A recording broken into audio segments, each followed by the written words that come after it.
Hello everyone, welcome back to my YouTube channel. और आज हमारा टॉपिक है इडीमा, उसका पार्ट 2। पार्ट 1 मैंने पहले ही अपलोड किया कर दिया है, जिसमें है introduction and pathogenesis of oedema. अगर आपने वो वीडियो नहीं देखी तो प्लीज़ जाके देखिए।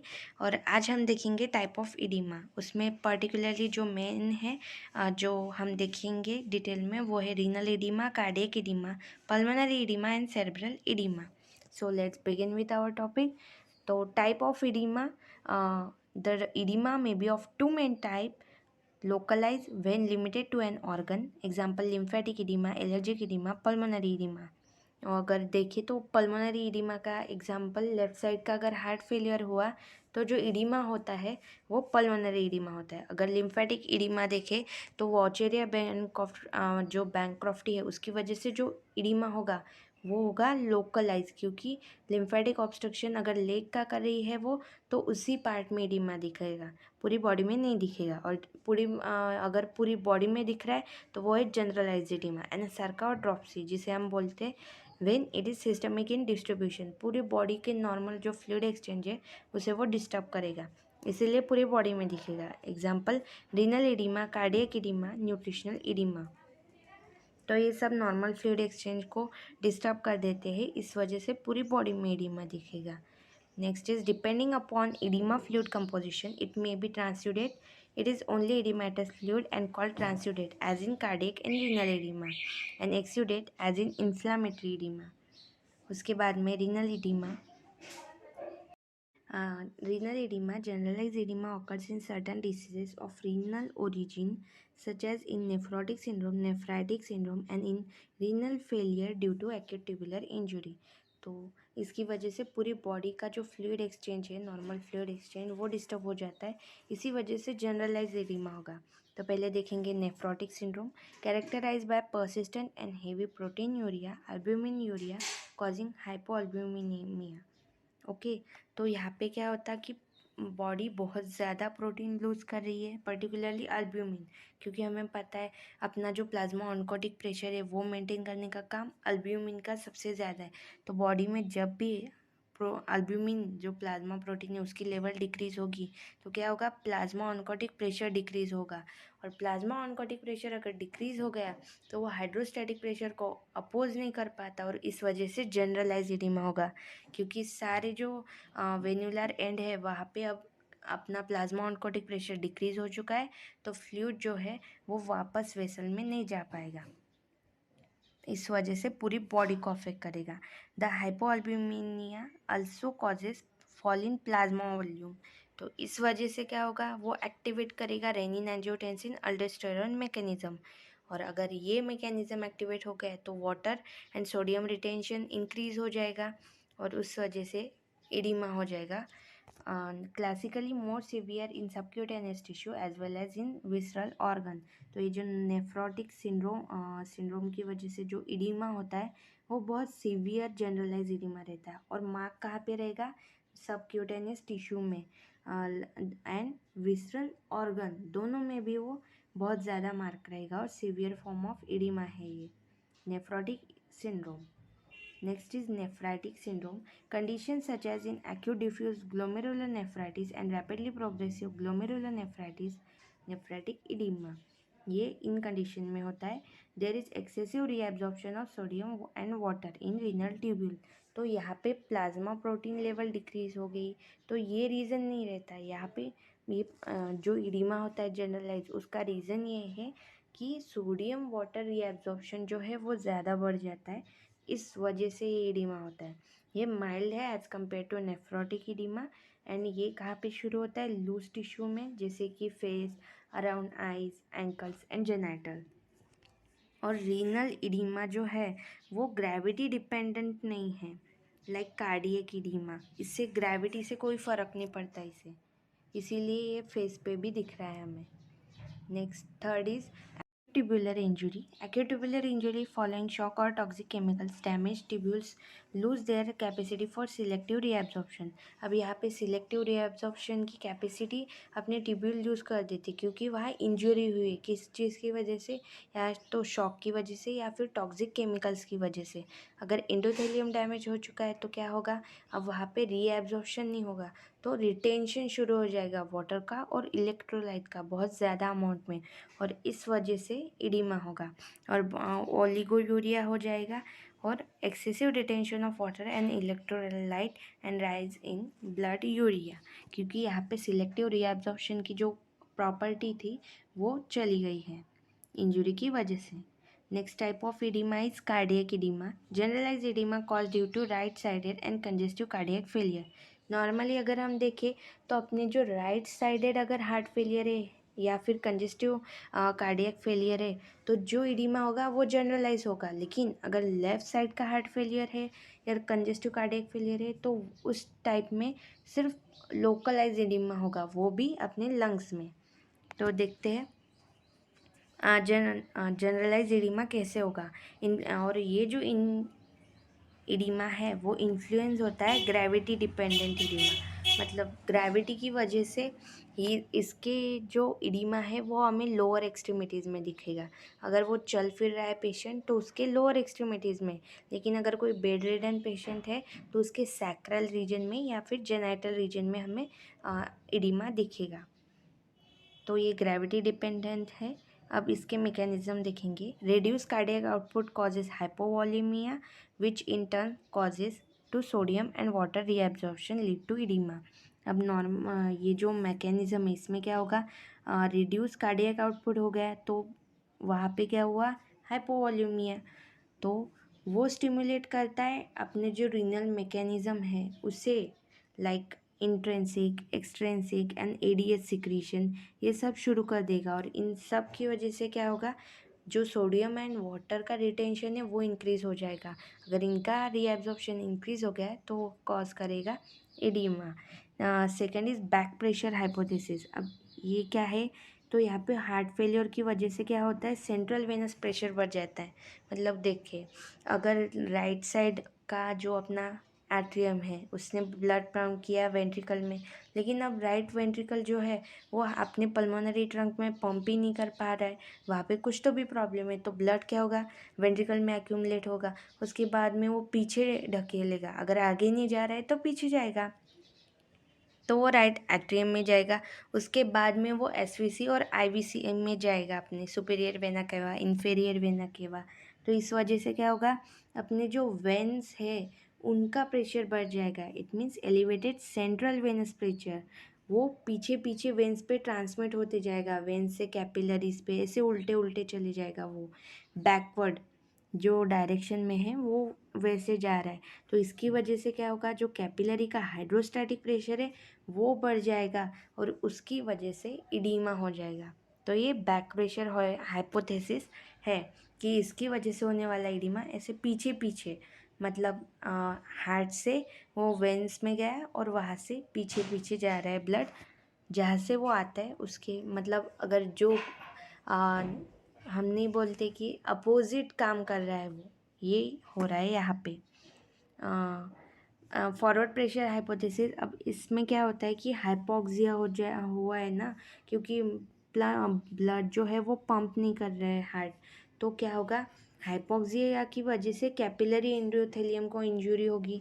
अगर कैपिलरी एंडोथेलियम की इंजरी हो गई तो वहाँ इंक्रीज वैस्कुलर परमेबिलिटी हो जाती है, उसकी जो अपनी जो कैपिलरी है उसकी परमेबिलिटी बढ़ जाएगी और इसकी वजह से इडीमा होगा। तो ये है forward pressure hypothesis. Next is pulmonary edema. It is localized edema. It causes serious functional impairment. It has special feature that fluid accumulation occur also in alveoli. तो ये जो इडीमा है ये लोकलाइज है, पल्मोनरी इडीमा। और ये जो होता है तो इसमें इम्पेयरमेंट कहाँ होती है, तो स्पेशल फीचर इतना ही है कि अपना जो गैसेस एक्सचेंज है वो यहाँ पे हैम्पर्ड होगा, और यहाँ जो एक्यूमुलेशन ऑफ फ्लूइड है वो सिर्फ अपने इंटरस्टिशियल स्पेस में नहीं हो रहा, बल्कि ये एल्वियोलाई को भी इन्वॉल्व करेगा, उसमें भी इडीमा होगा। इसीलिए etiopathogenesis. Hemodynamic edema, irritant edema and acute high altitude edema, ये 3 टाइप के हैं। तो पहला high hemodynamic edema, elevation of pulmonary hydrostatic pressure by this mechanism, example in left heart failure, obstruction to lymph flow. ये जो है ये देखते हैं हम कि यहाँ पे क्या होगा, elevation in pulmonary hydrostatic pressure होगा, क्योंकि हाइड्रोस्टैटिक प्रेशर कब बढ़ेगा, जब वहाँ पे ब्लड या फिर फ्लूइड बहुत ज़्यादा आ रहा है। अब ये राइट साइड है, ये राइट साइड जो हार्ट फेलियर है वहाँ पे जनरलाइज होगा, तो लेफ़्ट साइड में क्या होगा, लोकलाइज इडिमा, हमने भी देखा।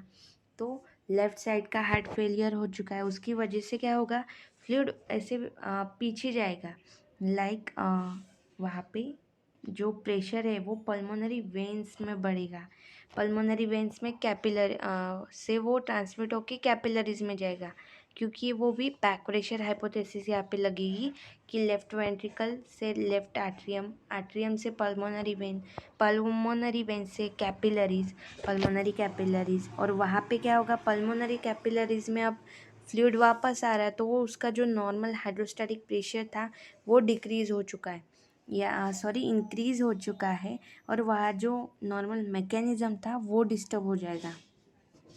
तो अब क्या होगा, जो एक्सेसिव फ्लूइड है वो मूव करेगा पल्मोनरी कैपिलरी से इंटरस्टिशियम ऑफ लंग में, और वहाँ पे क्या होगा, फिर अपने जो प्लाज्मा प्रोटीन है वो इंटरस्टिशियम में बढ़ जाएगा, और वहाँ पे कलेक्शन ऑफ फ्लूइड स्टार्ट हो जाएगा, जितना भी फ्लूइड है वो इंटरस्टिशियम में जमा होते जाएगा। उसके बाद में क्या होगा, अगर ये लिम्फेटिक्स जो है अपनी वो कम्प्लीटली ड्रेन नहीं कर पाई, तो वहाँ पे इडिमा क्यों होगा, क्योंकि अपने जो लंग्स की लिम्फेटिक है वो सबसे ज़्यादा काम करती है, वहाँ पे फ्लूइड एक्यूमुलेट होने ही नहीं देती, क्योंकि गैसेज एक्सचेंज होता है वहाँ पे, इसलिए वो जल्दी फटाफट सब कुछ क्लियर कर देती है। लेकिन अब यहाँ पे तो फ्लूइड बहुत ज़्यादा जमा हो रहा है, तो क्या होगा, अगर ये कंडीशन परसिस्टेंट रही, एकदम प्रोलॉन्ग एलिवेशन रहा हाइड्रोस्टैटिक प्रेशर का, और तो वहाँ क्या होगा, इंटरस्टिशियल इडीमा हो जाएगा। अब ये इंटरस्टिशियल इडीमा फिर भी कम नहीं हो रहा, लिम्फेटिक ड्रेन नहीं कर पा रही, उनका फंक्शन डिस्टर्ब हो चुका है, तो ये जो है इडीमा वो क्या करेगा, क्या जो अपनी इंटरस्टिशियम से आगे बढ़ जाएगा, अपने एल्वियोलाई के अंदर चले जाएगा, एल्वियोलर लाइनिंग को ब्रेक करेगा, एल्वियोलर एयर स्पेस में वो पूरा फ्लूइड चले जाएगा, तो एल्वियोलर इडीमा हो जाएगा। और इस वजह से जब एल्वियोलर इडिमा हो जाता है, तब अपना जो गैसेज एक्सचेंज है वो हैम्पर्ड हो जाता है। और इस टाइप का इडिमा कहाँ मिलेगा हमें, एग्जाम्पल इन पल्मोनरी इडिमा जो मिलता है वो उसके एग्जाम्पल है कि लेफ़्ट हार्ट फेलियर, जैसे हमने अभी देखा back pressure hypothesis, mitral stenosis, pulmonary vein obstruction, या फिर अपना जो नेफ्रोटिक सिंड्रोम है उसमें भी ये दिखता है, या मेन इसका है लिम्फेटिक ऑब्स्ट्रक्शन की वजह से क्लियर नहीं हुआ ना, तो लिम्फेटिक ऑब्स्ट्रक्शन भी एक रीज़न है, ये एक एग्जाम्पल है कि जिसकी वजह से ये इडिमा हुआ, haemodynamic oedema. Next is irritant oedema. अब यहाँ पे क्या होगा कि अपनी जो वैस्कुलर परमेबिलिटी है वो इंक्रीज़ हो जाएगी। वो अब कैसे इंक्रीज़ होगी, जो अपना इंडोथेलियम है as well as alveolar epithelial cell ये डैमेज हो जाएंगी, और इनकी डैमेज की वजह से वैस्कुलर परमेबिलिटी बढ़ जाएगी। तो अगर वैस्कुलर परमेबिलिटी बढ़ गई तो एक्सेसिव जो फ्लूइड है वो लीक कर जाएगा, प्लाज्मा प्रोटीन जो है लीक हो जाएगा। इनिशियली वो इंटरस्टिशियम में होगा और उसके बाद में एल्वियोलर, अगर इंटरस्टिशियम से वो आगे बढ़ेगा तो सेम जैसे हीमोडायनेमिक में होता है। लेकिन यहाँ पे रीज़न है, यहाँ पे अपना वैस्कुलर जो परमेबिलिटी है वो इंक्रीज़ हुई, और हीमोडायनेमिक इडिमा में पल्मोनरी हाइड्रोस्टैटिक प्रेशर, और ये इसके एग्जांपल क्या है, inflammation, radiation, injury, hyper sensitivity to drug, ये जो इंजुरीज है इनकी वजह से होने वाला। And third is acute high altitude oedema. अब यहाँ पे क्या होता कि वो पर्सन जो है, हमें पता है वो जो माउंट क्लाइंबर्स रहते, वो अगर एक्लीमेटाइजेशन होने नहीं देंगे तो क्या होता, अचानक से पूरे बॉडी पे प्रेशर आ जाता, कार्डियक सिस्टम पे, पल्मोनरी सिस्टम पे, और वहाँ पे हाइपोक्सिया, एनोक्सिक डैमेज स्टार्ट हो जाएंगे। अगर एनोक्सिया हुआ तो हमें पता है वैस्कुलर जो परमेबिलिटी है वो इंक्रीज़ हो जाएगी, और फिर से इडीमा। इसीलिए जब कोई चढ़ाई करता है तो वो रुक रुक के करते, क्यों? तो बॉडी को उस एनवायरनमेंट से थोड़ा फैमिलियर कराने के लिए या फिर एक्लिमेटाइजेशन होना चाहिए, इसलिए रुक रुक के चलना पड़ता है। अगर वो ऐसा नहीं करेगा तो वहाँ पे एनॉक्सिक डैमेज होगा और पल्मोनरी वेसल को और इडीमा हो जाएगा। Okay, next type of oedema is cerebral edema. Cerebral edema is a very serious form of edema. It may lead to loss of consciousness and brain damage. Cerebral edema can be further divided into 3 subtype of edema. तो अपना जो cerebral है, अगर हमें पता है बाकी कहीं भी हुआ तो इतना ज़्यादा डेंजरस नहीं रहेगा, लेकिन अगर ब्रेन में हो रहा है तो वो बहुत ज़्यादा डेंजरस रहता, कंडीशन सीरियस ही रहती। तो यहाँ पे कॉन्शियसनेस भी लॉस होगी और ब्रेन डैमेज भी होगा। तो यहाँ 3 सब टाइप है इडीमा के, एक vasogenic, cytotoxic and interstitial cerebral edema. So vasogenic, most common type, it occurs due to increased capillary permeability and it is prominent around contusion, abscesses, tumor. यहाँ पे रीज़न क्या है? यहाँ पे कैपिलरी परमेबिलिटी इंक्रीज हो चुकी है, तो यहाँ पे भी फ्लूइड लीक करेगा और वहाँ पे इडीमा होगा। और ये इडीमा हमें ज़्यादा प्रोमिनेंट कहाँ दिखेगा? जहाँ पे ब्रेन को इंजुरी हो चुकी है, लाइक कंट्यूशन है, इन्फ्रैक्ट है, ब्रेन में एब्सेसेस है या फिर कहीं ट्यूमर है, तो उसके अराउंड ये जाके बन जाएगा इडीमा। और इसका जो इडीमा का मैकेनिज़्म है वो बाकी बॉडी साइड में जैसे होता है वैसे ही होगा, लाइक इंक्रीज कैपिलरी परमेबिलिटी होगी, इस वजह से फ्लूइड वहाँ एक्यूमुलेट हो गया। Next is cytotoxic oedema. In this it occurs due to disturbance in cellular osmoregulation as occurs in metabolic derangement, acute hypoxia. तो यहाँ पे जो ये जो टाइप है, यहाँ पे क्या होता है, ब्लड ब्रेन बैरियर जो है वो इंटैक्ट रहता है and fluid accumulation is intracellular. यहाँ पे इंट्रासेलुलर इडीमा होगा। The underlying mechanism is disturbance in cellular osmoregulation. इसका मैकेनिज्म हमने देखा कि ऑस्मो रेगुलेशन डिस्टर्ब हो चुका है और उस वजह से जैसे सम मेटाबॉलिक डिरेंजमेंट, एक्यूट हाइपोक्सिया, इस वजह से उसका जो ऑस्मो रेगुलेशन वो डिस्टर्ब हो गया और इडीमा हो जाएगा। Third is interstitial cerebral edema. This mechanism is involved in non-communicating hydrocephalus. तो ये जो है यहाँ पे क्या होगा, एक्सेसिव फ्लूइड अपने इपेंडाइमल लाइनिंग को क्रॉस करेगा of the ventricle and accumulate in the periventricular white matter. तो ये जो मैकेनिज्म है ये रिस्पॉन्सिबल है नॉन कम्युनिकेटिंग हाइड्रोसेफेलस जो इडीमा है उसके लिए। तो बस आज के लिए इतना ही। और अगर आपको मेरी वीडियो पसंद आई है तो प्लीज़ मेरे चैनल को सब्सक्राइब कीजिए, और अगर आपको मेरी वीडियो अच्छी लगी तो लाइक कीजिए और ज़्यादा से ज़्यादा शेयर कीजिए।